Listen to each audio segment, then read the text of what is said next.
तो जय हिंद फ्रेंड्स, मैं सत्येंद्र सिंह और आज हम आप लोगों को बीएससी एजी ऑनर्स फोर्थ सेमेस्टर के subject production technology of ornamental crops map and landscaping का प्रीवियस ईयर पेपर जो कि आप लोगों को सॉल्व करवाएंगे। इसमें क्वेश्चन नंबर फर्स्ट है हमारा, विश्व में ढीले फूलों का सबसे बड़ा उत्पादक कौन सा देश है? तो इसमें से जो कि हमारा इंडिया, इसका राइट आंसर सी है।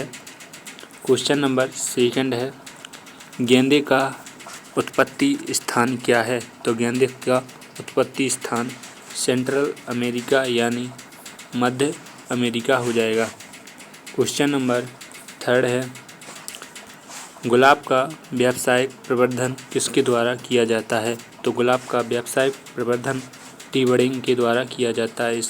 इसका राइट आंसर बी हो जाएगा। क्वेश्चन नंबर फोर्थ है, आर्किड के लिए राष्ट्रीय अनुसंधान केंद्र स्थित है। तो आर्किड के लिए राष्ट्रीय अनुसंधान केंद्र स्थित कहाँ है? तो यह है सिक्किम। इसका राइट आंसर बी राइट हो जाएगा। एंड क्वेश्चन नंबर 5 है, किसे बनाने के लिए गुलाब की पंखुड़ियों का उपयोग किया जाता है? तो किसको बनाने के लिए गुलाब की पंखुड़ियों का उपयोग किया जाता है?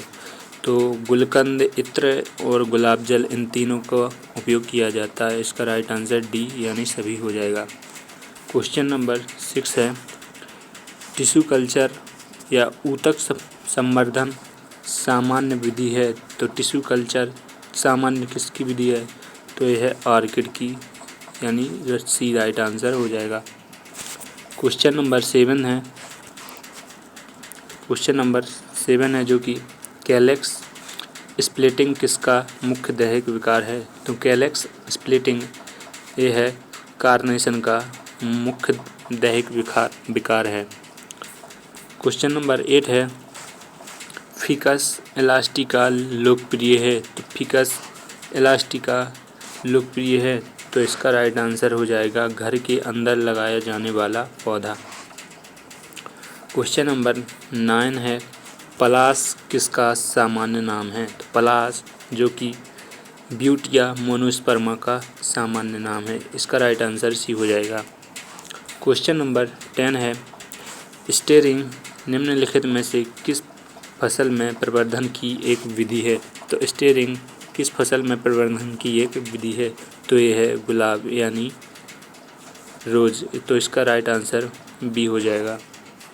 एंड क्वेश्चन है 11 जो कि फ्रेंच गेंदा की गुणसूत्र संख्या कितनी होती है? तो फ्रेंच गेंदा की गुणसूत्र संख्या 2n=48 होती है। तो इसका राइट आंसर बी हो जाएगा। क्वेश्चन नंबर 12 है, जो कि कार्नेशन में बड़ा पुष्प प्राप्त करने के लिए निम्न में से कौन सा कार्य किया जाता है? तो कार्नेशन में बड़ा पुष्प प्राप्त करने के लिए डिसबडिंग का प्रयोग किया जाता है। इसका राइट आंसर डी हो जाएगा। क्वेश्चन नंबर 13 है, कट फ्लावर के लिए कार्नेशन में कब कराई की जाती है? तो इसका राइट आंसर पेंट ब्रश चरण। इसका राइट आंसर सी हो जाएगा। क्वेश्चन नंबर 14 है, आर्किड की सबसे बड़ी प्रजाति है। तो आर्किड की सबसे बड़ी प्रजाति तो यह है डेंड्रोबियम। इसका राइट आंसर ए हो जाएगा। क्वेश्चन नंबर 15 है, अभलतास का वानस्पतिक नाम है। तो अभलतास का वानस्पतिक नाम केसिया फिस्टुला। इसका राइट आंसर हो जाएगा।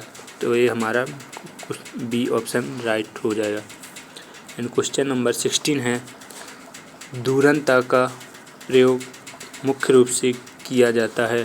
तो दूरंता का प्रयोग हेज प्लांट के लिए किया जाता है। तो इसका भी राइट आंसर सही हो जाएगा। क्वेश्चन नंबर 17 है, रजनीगंधा में प्रवर्धन किया जाता है। तो रजनीगंधा में किसके द्वारा प्रवर्धन किया जाता है? तो बल्ब के द्वारा प्रवर्धन किया जाता है। इसका राइट आंसर सी हो जाएगा। क्वेश्चन नंबर 18 है, निम्नलिखित में से कौन ढीला फूल है? तो निम्न में से कौन ढीला फूल है? तो यह मैरीगोल्ड यानी गेंदा। इसका राइट आंसर डी हो जाएगा। क्वेश्चन नंबर 19 है, कार्नेशन है तो कार्नेशन क्या है? तो एक लंबे दिन वाला पौधा है। इसका राइट आंसर बी हो जाएगा। क्वेश्चन नंबर 20 है, ग्लैडियोलस का संवर्धन किया जाता है। तो ग्लैडियोलस का संवर्धन किसके द्वारा किया जाता है? तो इसका राइट आंसर कॉर्म हो जाएगा, जो कि सी राइट आंसर इसका हो जाएगा। अगर आपने हमारे चैनल को अभी तक सब्सक्राइब नहीं किया है तो प्लीज़ चैनल को सब्सक्राइब कर दो और लाइक भी करना ना भूलें। क्वेश्चन नंबर 21 है, अधिकांश गुलदाउदी की किस्में हैं।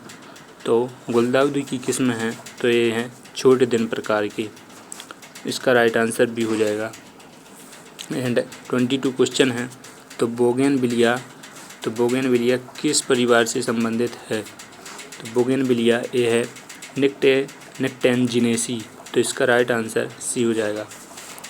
एंड क्वेश्चन नंबर 23 है, निम्नलिखित में कौन कट फ्लावर है? तो कट फ्लावर है तो गुलाब है, लिलियम है और जरबेरा। तो ये डी इसका राइट आंसर यानी ये सभी हो जाएंगे। क्वेश्चन नंबर 24 है, ग्लैडियोलस का टापल रोग किसकी कमी के कारण होता है? तो ग्लैडियोलस का टापल रोग जो है कैल्शियम की कमी के कारण होता है। तो इसका राइट आंसर हो जाएगा। क्वेश्चन नंबर 25 है, बारादरी किस उद्यान की महत्वपूर्ण विशेषता है? तो बारादरी जो कि मुगल उद्यान की मुख्य विशेषता है। इसका राइट आंसर सी हो जाएगा। क्वेश्चन नंबर 26 है, तो बेहतर फूल प्राप्त करने के लिए आमतौर पर डिसबर्डिंग किस में किया जाता है? तो बेहतर फूल प्राप्त करने के लिए यह डिसबर्डिंग जो कि गुलाब में की जाती है। तो इसका राइट आंसर ए हो जाएगा। क्वेश्चन नंबर 27 है, ग्लैडियोलस किस परिवार से संबंधित है? तो ग्लैडियोलस जो है कि इरिडेसी फैमिली से संबंधित है। तो इसका राइट आंसर ऑप्शन डी हो जाएगा।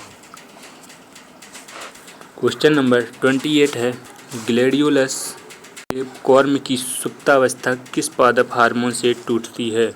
तो ग्लैडियोलस के कॉर्म की सुप्तावस्था जो कि GA3 से टूटती है। तो इसका राइट आंसर ऑप्शन बी हो जाएगा।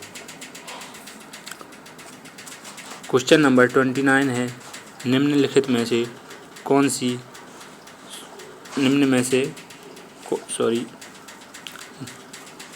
से कौन गेंदा की किस्म है?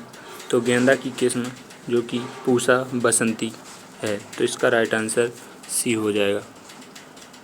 क्वेश्चन नंबर 30 है, कटाई के बाद कट फ्लावर का, ये सही से दिख नहीं रहा, ब्लर है तो थोड़ा समझ में नहीं आ रहा। तो कट फ्लावर का चीनी उच्च सांद्रता से उपचार करना कहलाता है। तो यह कहलाता है पल्सिंग। इसका राइट आंसर ऑप्शन सी हो जाएगा।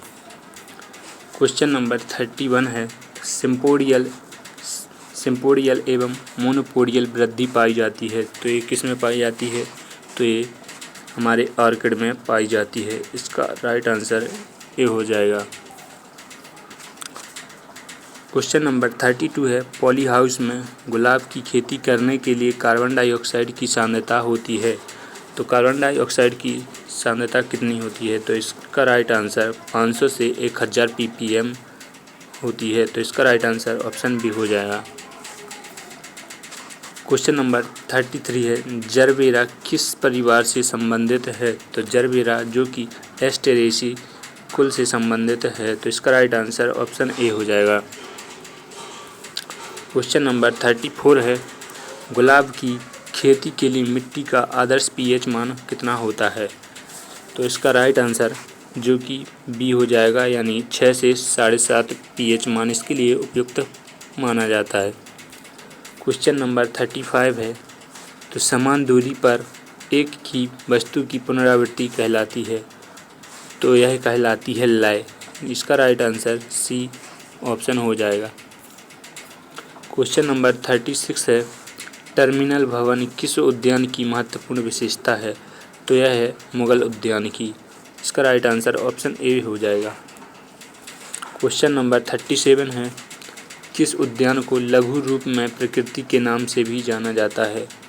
तो किस उद्यान को जाना जाता है? तो यह है जापानी उद्यान। इसका राइट आंसर ऑप्शन डी हो जाएगा। क्वेश्चन नंबर 38 है, स्टोन लालटेन किस उद्यान की महत्वपूर्ण विशेषता है? तो यह है जापानी उद्यानिकी। तो इसका राइट आंसर ऑप्शन ए इस करेक्ट आंसर हो जाएगा। क्वेश्चन नंबर 39 है, केंद्रीय औषधि अनुसंधान संस्थान स्थित है? तो यह कहाँ पे स्थित है? तो यह है लखनऊ में, जो कि इसका राइट आंसर ऑप्शन बी हो जाएगा। क्वेश्चन नंबर 40 है, वे पौधे जो द्वितीयक मेटाबोलाइट्स और औषधियों के संभावित स्रोत से समृद्ध होते हैं कहलाते हैं? तो क्या कहलाते हैं? सुगंधित पौधे, औषधीय पौधे, या फिर सजावटी पौधे, या फिर वृक्षारोपण फसलें? तो इसका राइट आंसर बी हो जाएगा, यानी औषधीय पौधे। क्वेश्चन नंबर 41 है, तो निम्न में से कौन जापानी उद्यान का प्रकार है? पहाड़ी उद्यान, चाय उद्यान, या समतल उद्यान, या फिर सभी? तो इसका राइट आंसर ऑप्शन डी हो जाएगा, यानी सभी। तो पहाड़ी उद्यान भी, चाय उद्यान भी और समतल उद्यान भी। क्वेश्चन नंबर 48 है, निम्न में से किस औषधीय पौधे का उपयोग रक्त कैंसर के इलाज के लिए किया जाता है? तो किसका किया जाता है? अश्वगंधा का, या फिर पेरिविकल का, या एलोई का, या फिर शतावरी का? तो इसका राइट आंसर पेरिविकल, यानी ऑप्शन बी इसका राइट आंसर हो जाएगा। क्वेश्चन नंबर 43 है, एलोई का उपयोगी भाग है? तो एलोई का उपयोगी भाग पत्तियां हैं, या फिर तने, या फिर जड़ें, या फिर फूल? तो इसका राइट आंसर पत्तियां, यानी लीव्स फर्स्ट, यानी ऑप्शन ए इसका राइट आंसर हो जाएगा। क्वेश्चन नंबर 44 है, विथानिया सोमनिफेरा किस पौधे का वानस्पतिक नाम है? तो यह किस पौधे का वानस्पतिक नाम है? तो यह है अश्वगंधा का, या फिर गुग्गुल का, या हेनवेन का, या फिर फॉक्स ग्लोब का? तो यह है अश्वगंधा का, यानी ऑप्शन बी इसका राइट आंसर हो जाएगा। क्वेश्चन नंबर 45 है, ओसीमम का उत्पत्ति स्थान है? तो ओसीमम का उत्पत्ति स्थान श्रीलंका है, या फिर भारत, या फिर मिस्र, या फिर चीन? तो इसका राइट आंसर बी हो जाएगा, यानी भारत, यानी ओसीमम का उत्पत्ति स्थान भारत है।